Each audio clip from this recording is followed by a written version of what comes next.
Hi friends, welcome to the channel JIV and CIV Meet Simple. In this particular video, we are going to discuss memory based question which were asked in digital banking certification examination conducted on 24th May 25, and I will give you proper explanation for each and every question along with each and every option, why one option is correct, why one option is incorrect. Every kind of explanation will be provided so that if any question comes related to the concept which we discuss now, you can confidently answer them. So let's get started with our first question. Which of the following agencies are primarily involved in enabling direct benefit transfer or DBT for Aadhaar linked bank account? Options are UIDAI and RBI, UIDAI and NPCI, NPCI and SEBI, RBI and NABARD. So the correct answer to this particular question is option number B. Let's understand each option. So UIDAI is correct here. It gives us Aadhaar number, but RBI is the Reserve Bank of India. It has nothing to do with Aadhaar, right? So this is half correct. Option B, yes, it is correct. UIDAI give everyone a unique Aadhaar number, but NPCI, which is called National Payment Corporation of India, it is like the traffic police of the payment system.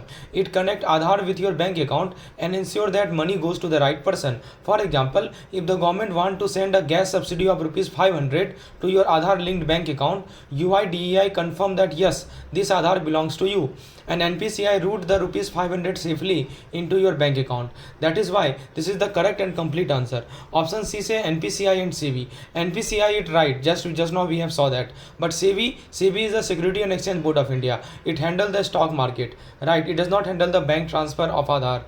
Then last option is RBI and NABARD. So RBI again not directly involved in DBT transfer. NABARD, this work for rural development and agriculture finance. It does a great work in supporting farmer and rural bank, and it is not involved in DBT. So to summarize what we learned just now, that UIDAI give Aadhaar number and verify your identity. NPCI help send money to your bank account using Aadhaar. RBI manage money policy. SEBI manage stock market. NABARD help rural banking. So I hope this makes sense to you. So DBT is equal to UIDAI plus NPCI. Just remember it. Now have a look at the next question. So the question is, which of the following statement what is the primary function of memory scraping malware on payment card accepting POS terminal? So options are, it intercept card data during network transmission after encryption. Option B, it scan the terminal RAM to extract unencrypted card track data immediately after a swipe. Option C, it logs keystroke entered at the terminal. Option D, it captures screenshot of the POS interface during transaction. So tell me, what is the primary function of memory scraping malware on payment card? So let's understand each and every option one by one. First of all, option A, it intercept card data during network transmission after encryption. This sound technical, but here is the point. Once data is encrypted, what is the meaning of encrypted? Encrypted means logged using a secret code. That is the meaning of encryption. So once the data is encrypted, it is extremely difficult for hacker to read it. So memory scraping malware does not wait for that stage. It wants the data before encryption. So this is not correct, because by the time data is encrypted and sent over the network, it is already too late for the malware to grab it, right? Well, let's have a look at the option number B. It said it scans the terminal RAM to extract unencrypted data, card track data immediately after a swipe. Yes, this is the correct answer, right? Let's say you swipe your card at the store. The POS machine reads your card and keep that information briefly in RAM, right? RAM means temporarily memory. For a few milliseconds, the data is sitting there in plain text, not yet logged or encrypted. That is where memory scraping malware jumps in and steal your card number, expiry date, etc. It is like a thief sneaking into a room just before the lock is put to the locker. So that is what memory scraping malware is specifically designed to do, and that is why option B is correct. Option C say it logs keystroke entered at the email. So this is called keylogger, a different kind of malware. It record whatever is typed on the keyboard like password, pin or message. It is a different kind of malware, but it does not scan RAM or target card directly. So this is not the correct answer. What about option D?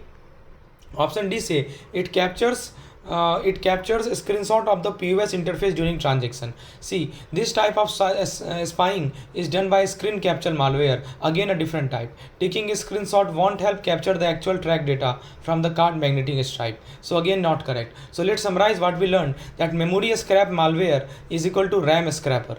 It worked, so it is same as the RAM scrapper. It works by stealing card data before encryption directly from the terminal memory. And other malware types are keylogger. So what is keylogger? Keylogger is capture what you type. Sniper, it spies on the network. Screen recorder, it takes picture of your screen. Right, so that is why option number B is only correct. Now have a look at the next question. The next question is interchange fee. Regarding the interchange fee, so interchange fee or transaction fee that the merchant bank must pay when a customer use a credit or debit card. So what is the primary purpose of this fee? Options are to compensate the merchant for higher processing volume. Option B, to reimburse the issuing bank for handling cost, fraud and bad debt, right, and payment approval risk. Option C, to fund reward program for the merchant. Option D, to pay transaction bonus to the card network. So friends, if you want such kind of PDF in which we provide you previous year memory based question, you can check out our digital banking Iibf certification course. In the description section I have provided you the link, or you can install our app JIV and CIV made simple, or you can WhatsApp me on the number provided in the description section. Either thing you can do, you can access the course in which you get unit wise theory, unit wise MCQs prepared from the Macmillan book, as well as the previous year memory based question with proper explanation. Now let's come back to this particular question. So let's understand this step by step with an example. Imagine you are shopping at a clothing store. You swipe your HDFC debit card to pay rupees 10,000 to pay rupees 1,000. Here is what is happening behind the scene, right? So the merchant bank, say the Axis Bank, receive the payment, but to complete the transaction they have to pay a small interchange fee to your issuing bank, that is HDFC in this case. So this fee help HDFC cover things like fraud risk, bad debt, handling cost. So interchange fee are like the thank you charge to the bank that issued the card for taking on the risk and doing the behind the scene work. Now let's break down each and every option. Option A, say to compensate the merchant for higher processing volume. It sound good but totally wrong. Merchant pay interchange fee, they don't receive them. So basically merchant pay the interfee, they don't receive them. It is a merchant bank that paid the fee to the that paid the fee to the issuing bank. So merchant bank paid the fee to the issuing bank. It is other way around. So this is not correct. Option B, yes, this is the correct answer. This is the exact reason. Interchange fee exists. You can think of it like this. Whenever you swipe your card, your bank is taking a risk. Is this a real customer? Is there enough balance? Could this be a fraud? So they deserve to be paid for managing these things. That is why this is the correct answer. B is the correct answer. What about option C? To fund reward program for the merchant. No, this is wrong. Reward program are usually funded by the card issuer or the card network, not by the interchange fee paid to the merchant. What about option D? Option D says to pay transaction bonus to the card network. It is again wrong. Card network like Visa, MasterCard do not get paid. Do get paid, but that is through separate network fee, not interchange fee. Interchange fee go to the bank, not network. So here it is saying it go to the card network. This is completely wrong. So let's summarize the key point which we have learned now. First of all, interchange fee are the fee paid by the merchant bank to the customer bank. So merchant bank pay to whom? To the customer bank. Customer bank is also called the issuing bank. These fee help cover the handling and processing cost, fraud prevention, bad debt risk, and merchant does not receive this fee. They actually pay them indirectly. So option B is fully accurate and matches real world banking system. Now have a look at the next question. Next question say, in a POS terminal, which of the following component is primarily used for performing callbacks communication with the data center? Very good question it is. Options are printer, card reader, modem, USB port. Imagine this. You swipe your debit card at the small store to pay rupees 500. So you swipe your debit card to pay rupees 500. The POS machine needs to talk to your bank to check, is the card valid? Is there enough balance? To do that, it needs to connect to the data center of the bank or the payment processor. So the POS machine needs to talk to your bank, right? And to do that, the POS machine connect to the data center. That is where the modem comes into picture. Just like your home Wi-Fi modem keep connect your phone to the internet. Similarly, modem in the POS terminal help it connect to the bank server. Sometimes, especially with the older system, it use a normal telephonic line like a landline connection that is called PSTN, that is public switch telephonic network. So the modem plays the lead role in making the call back to get transaction approval. Now let's go through each and every option. Option A is a printer. See, printer has nothing to do with communication or data transfer. It only works after the transaction is approved, just to give you a paper slip. What about card reader? So card reader reads the card detail like magnetic stripe or chip when you insert or swipe. It is a first step, but it does not communicate with the bank on its own. It just captures the card information. The modem take that data and send it to the bank. So card reader is incorrect. What about modem? Yes, this is the correct answer. It is the main device used to make a connection between the POS machine and the data center, usually through a phone line or even a mobile network in the newer system. It ensures that transaction is secure and get approved in the time. So this is the correct and complete answer. Option C is the correct answer. What about USB port? So they are like plug-in point. You can connect external device like barcode scanner or a pen drive, but a USB port does not make call or connect to the internet. So this is not correct. So the correct answer is modem. Modem connect to the data center for approval. This is the correct answer, right? It is the brain behind the callback. So whenever you see this word callback, just remember modem to verify transaction with the bank in the real time. So there is a real time verification that is being done using the modem. Now the question is, which statement best describe the difference between HIDS and NIDS? HIDS stands for host based intrusion detection system, and NIDS is network based intrusion detection system. So options are, there are 4 options. HIDS monitor traffic network for anomaly, whereas NIDS is installed on each host to log file and process activity. Option B, HIDS operate on an individual host to inspect system log and internal behavior. NIDS monitor traffic across network to detect this threat. Option C, HIDS require installation at the strategic network point. NIDS monitor system call and file integrity on host. Option D, HIDS uses signature based detection only. NIDS use anomaly based detection only. So friends, now let's go through each and every option. Let's simplify it using an example. Imagine your house has 2 security systems. One inside the house that check your room, door and file to make sure that nothing unusual is happening. So like a file being edited without your permission. That is HIDS, host based intrusion detection system. Another one is installed outside the house, maybe on the main gate, and it watches everyone coming and going down in the entire neighborhood. That is NIDS, network based intrusion detection system. So both protect you, but they watch different areas. Now let's break down each and every option. Option A say HIDS monitor network traffic for anomaly, whereas NIDS is installed on each host to log file and process activity. This is completely reverse. HIDS does not monitor the network. It watches the host. Host means the system it is installed on. NIDS does not sit on every host. It watches network traffic centrally. Like HIDS inside your house, NIDS outside your house. So option A is completely wrong. Option B, HIDS operate on individual host to inspect system log and internal behavior. NIDS monitor traffic across a network to detect threat. Yes, this is absolutely correct. HIDS, you can think of it like antivirus plus actively monitor on one computer. And NIDS is a network watchdog, scanning for suspicious packet across multiple device. So this is the correct answer. What about option C? Option C says HIDS require installation at a strategic network point. NIDS monitor system call and file integrity on host. No, this is again reverse. HIDS live on the host, not at the network point. NIDS never monitor system file. It only check data traveling across the network. So this option is wrong. What about option D? HIDS use signature based detection only. NIDS use anomaly based detection only. This is also not true. Both HIDS and NIDS can use signature and anomaly based detection. So some signature based detection like virus definition, anomaly based detection like detecting unusual behavior. So let's summarize the key point what we have learned just now, that HIDS is installed on each system. They watches the log, they process the file changes, and NIDS monitor network traffic. They scan the data packet, they detect the suspicious behavior, right? So they work in different places but complement each other. This is the very important point. Now have a look at the next question. The next question is, which of the following statement accurately describe the key difference between push and pull payment? So push and pull payment key difference. So option A say push payment are initiated by the payee, pull payment are initiated by the payer. Option B say push payment require a registered mandate, pull payment do not need a prior consent. Option C say push payment are payer initiated like credit transfer, and pull payment are payee initiated like auto debit requiring prior consent. Option D say push payment and pull payment are both initiated by the merchant in all the cases.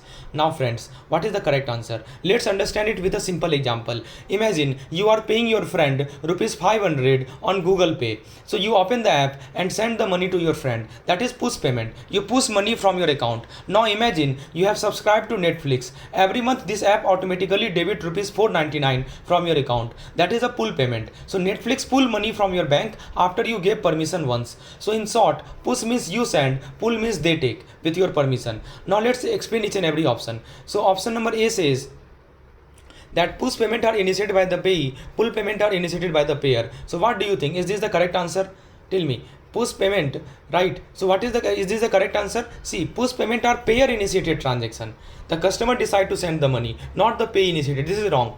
Push payment require a registered mandate. No, this is again wrong. Push payment are yes. Option C is correct. Push payment are payer initiated like credit transfer. Pull payment are pay initiated like auto debit requiring prior consent. Option C is perfectly correct. So push and pull concept, I think it is clear now. Right, now have a look at the next question, which is regarding the CDM, right? That is traditional cash deposit machine and cash recycler. Question is, which of the following best describe the key functionality of cash recycler as compared to the traditional CDM? So options are, cash recycler can only dispense cash while CDM allow check and cash deposit. Option B, cash recycler allow cash and check deposit in one slot and can also dispense deposited cash unlike CDM. Option C, CDM are used for both cash and check deposit while cash recycler are used only for cash deposit. Option D, cash recycler require manual sorting of cash and check before the deposit. So tell me, which describe the key functionality? So there are 4 options. Now let's simplify this with an example. Imagine you walked into a bank branch or an ATM area, and there are 2 machines. One is CDM, which is called cash deposit machine. You can deposit only cash, that's it. It does not give cash back to you. It is a only one-way machine. Then we have cash recycler machine. So cash recycler machine, you can deposit cash, you can deposit check, and even withdraw cash from the same machine. So here is the cool part. It recycles that cash. It recycles the cash that other people have deposited. So it works both as a cash deposit machine as well as an ATM. Right, that is our cash recycler machine. So it work like a ATM also, and also they work like a cash deposit machine. Now let's look at option number A. Option A say cash recycler can only dispense cash while CDM allow check and cash deposit. So this is wrong. CDM don't accept check at all, and the cash recycler do more than cash deposit. So this is incorrect. What about option B? Cash recycler allow cash and check deposit in one slot and can also dispense deposited cash unlike CDM. Yes, this is the correct answer. One machine, one slot for everything. Deposit, withdraw, check, auto identification of what is what. That is called recycler. That is why it is called recycler. What about option C? It says that CDM are used for both cash and check deposit while cash recycler are used only for cash deposit. See, this is completely wrong. It is the opposite of what actually happened. Cash recycler are used for cash and check deposit and CDM is used only for cash deposit. What about option D? Option D say cash recycler require manual sorting of cash and check before deposit. No, this is also wrong. Cash recycler are a smart machine. They auto detect notes versus check and process them separately. No manual sorting is needed. So option D is wrong. Let's summarize the key point which we have learned from this question. First point, CDM deposit only, because in the name itself say deposit, nothing else. No, only cash, no check, no withdrawal. Cash recycler, multifunctional. It is multifunctional, right? It accepts cash, it accepts check, and it also dispense cash. So it both use automation. No manual sorting is required. That is the beauty of these two machines. No manual sorting is required. Sorting is required. Now have a look at the next question, friends. Friends, if you really think that this is adding value to your preparation, please hit that like button. This will motivate me to make more such and such content for you. Now have a look at the next question. Which of the following correctly matches the type of ATM with its description? Option A, on-site ATM installed in mall. Off-site ATM installed inside bank premises. Option B, worksite ATM located inside shopping center for public use. C, mobile ATM fixed at railway station to serve traveler. D, on-site ATM located inside or near a branch. Mobile ATM on wheel that moves between the location. So what do you think is the correct? Let's simplify with example. On-site ATM, imagine you walk into your bank branch and right there you see an ATM either inside the branch or just outside the gate. That is on-site ATM. It is located near the bank branch. Off-site ATM, imagine you are in a shopping mall, petrol pump, airport, railway station, and there you see the ATM. That is the off-site ATM because it is located far away from any bank branch. Then we have worksite ATM. Let's say there is a factory, there is an office where hundreds of employees work. The bank install an ATM inside the company premise just for staff. That is called worksite ATM. Only employee or authorized people use it. And finally, mobile ATM. So ever seen an ATM fitted inside a van or a small bus that move from place to place? that is mobile ATM. It is also called ATM on wheel. It is used in remote village, festival, disaster hit area to provide banking access where no branch or fixed ATM exists. Now let's explain each and every option. Option A say on-site ATM installed in mall, off-site ATM installed inside bank premises. Completely wrong. These terms are reversed. Mall are off-site, bank premises are on-site. Option B say worksite ATM located inside shopping center for public use. Again wrong. Shopping center are for the general public. Worksite ATM are installed inside office or factories only for employee, not the public. Option C say mobile ATM fixed at railway station to serve traveler. No. This is incorrect. It is fixed. It is not mobile. Railway station ATM are off-site ATM. Mobile ATM are movable vehicle, not fixed. Option D is perfect. Right, on-site ATM near a bank branch, mobile ATM on wheel. So I hope this concept is clear. Outside, on-site, work site, mobile ATM. I hope this concept is clear now. Now have a look at the next question. What is a schemer in the context of card-based fraud? What is a schemer? This is the question. Option A say a software used by bank to prevent card duplication during online transaction. Option B say a legal device used to speed up ATM processing.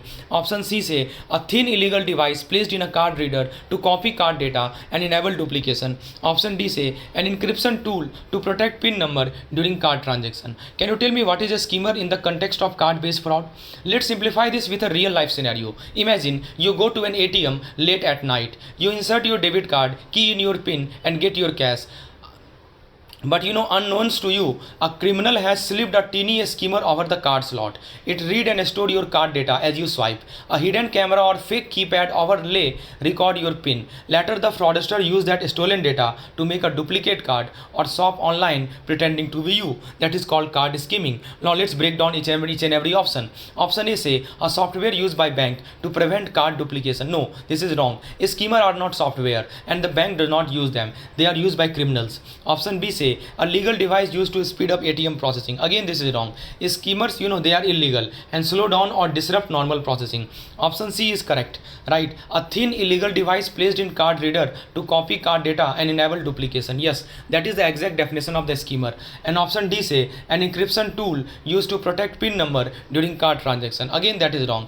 Schemer is still data. They don't protect it. So what we learned from this discussion is that schemer is a smart illegal gadget fitted over a real card slot. Their key job is to read the magnetic stripe data and often with hidden camera or fake keypad. They steal the PIN. Result is that fraudster can clone your card or use your detail online. So I think this is clear. So to protect, inspect the card slot for loose or bulky part, cover the keypad while entering your PIN, use ATM in a well-lit secure location. Now, what is card scheme? The next question is, what is card scheme? Right, in the context of banking and payment, options are a loyalty program offered by bank to reward credit card users. Option B, a payment network linked to card that bank can join to issue or acquire card. Option C, a discount program run jointly by merchant and card issuer. Option D, a one-time government initiative to promote cashless transaction. Can you tell me what is this card scheme all about? So let's go through each and every option. First of all, let me explain with a simple example. Imagine you have a rupee debit card. The card is the part of the rupee card scheme. Rupee debit card, and the card is the part of the rupee card scheme. A network that let you swipe your card at a store, withdraw cash at ATM or pay online. Behind this scene, this scheme helps with authorization. Authorization means making sure you have enough balance, clearing and settlement, moving money from your bank to the merchant bank.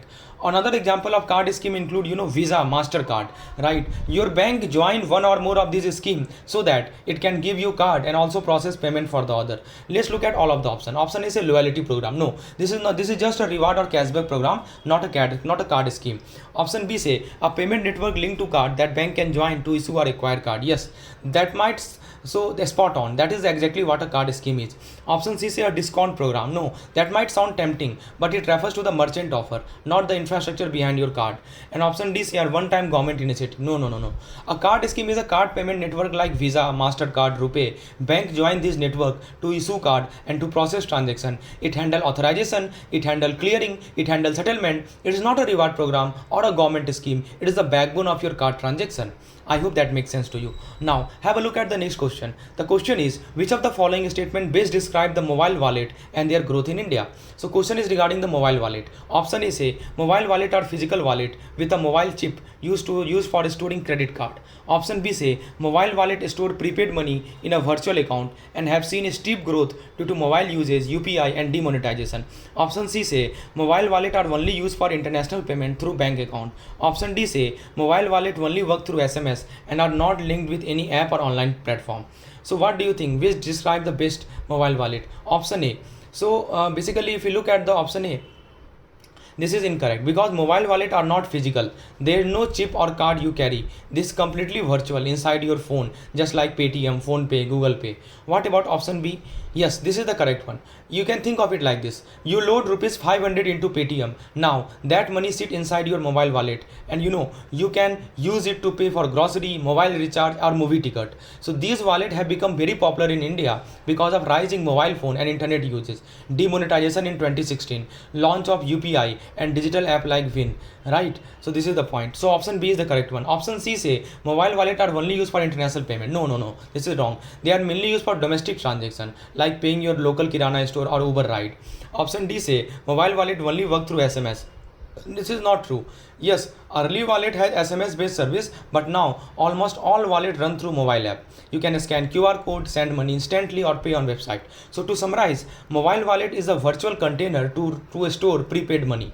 Growth driven by mobile phone, UPI and demonetization. It is used for day-to-day domestic payment. Now the question is, what is card not payment? Right? Card not present transaction means in the context of e-commerce platform. Card not present. Let's go through one each and every option. Option A say a transaction where the card is physically swiped at the merchant location. Option B say a transaction where only card number, expiry date, CVV are used online without physically presenting the card. Option C say a transaction made at an ATM using debit or credit card. Option D say a transaction that require both the card and the card holder to be physically present. Now can you tell me what is the meaning of card not present in the context of e-commerce platform? Let's go through option A. See, this is not the card not present transaction. This is called card present transaction because both the card and the customer are physically present at the shop or the POS, that is point of sale. Example, you go to a store and swipe your card to buy grocery. This is called card present. Right, card present transaction. What about option B? So yes, this is the correct answer. In case you don't give your card to anyone, you just enter detail like card number, expiry date, CVV, like buying something on Amazon or booking a moving ticket online. You enter your card detail and pay. So this is called CNP, card not present, because the physical card is not seen or swiped. Important notes: CNP transactions are more risky because someone can misuse your card information if they have access. That is why bank use extra layer like OTP or two-factor authentication to keep you safe. What about option C? Yes, here you physically insert your card into the ATM. So again it is a card present transaction, not card not present. What about option D? Option D say a transaction that require both the card and the card holder to no, this is not card.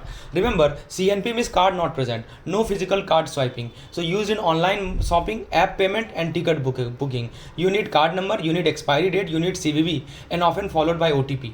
More vulnerable to fraud because security measure like OTP are very essential in such kind of thing. Now the next question is very super important. It is asked in the context of information security, what does CIA TRI stands for? Very important. See, CIA options are cyber security, identification and access, confidentiality, integrity and availability, control, inspection, authentication, communication, integrity, authorization. So option A say this sound option A is related, but it is not the correct full form of CIA. Yes, cybersecurity and access are the part of the broader topic, but CIA trait specifically stand for something else. Yes, option B is the correct answer. Confidentiality means keeping the data private.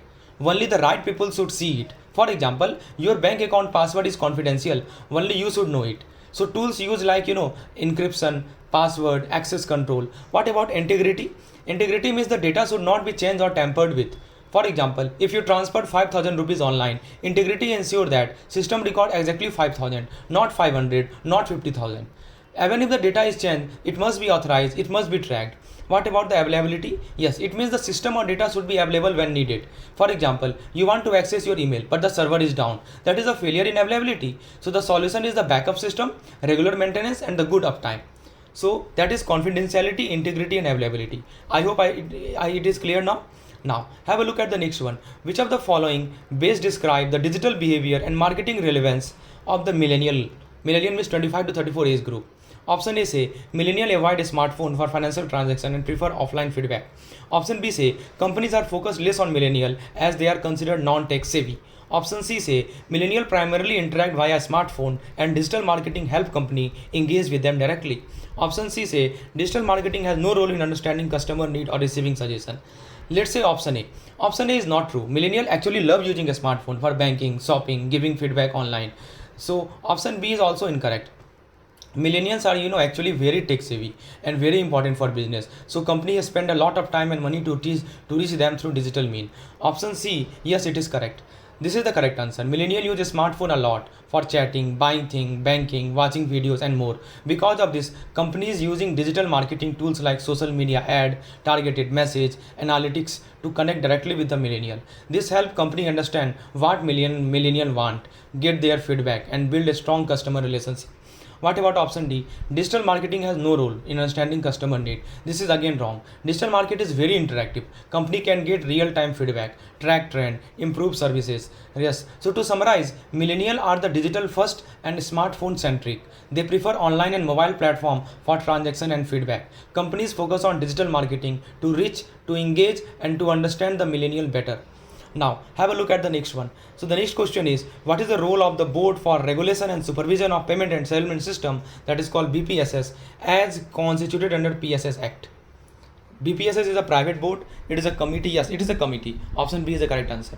So friends, we have more question available in our PDF. If you want me to bring the part 2 lecture, please write yes in the comment section. I will provide you the part 2 lecture also. And if you think that it add values to your preparation, please hit that like button. And for PDF, important PDF, theory PDF, MCQs PDF and previous year question, you can check out our digital banking certification course on our app. Description is provided.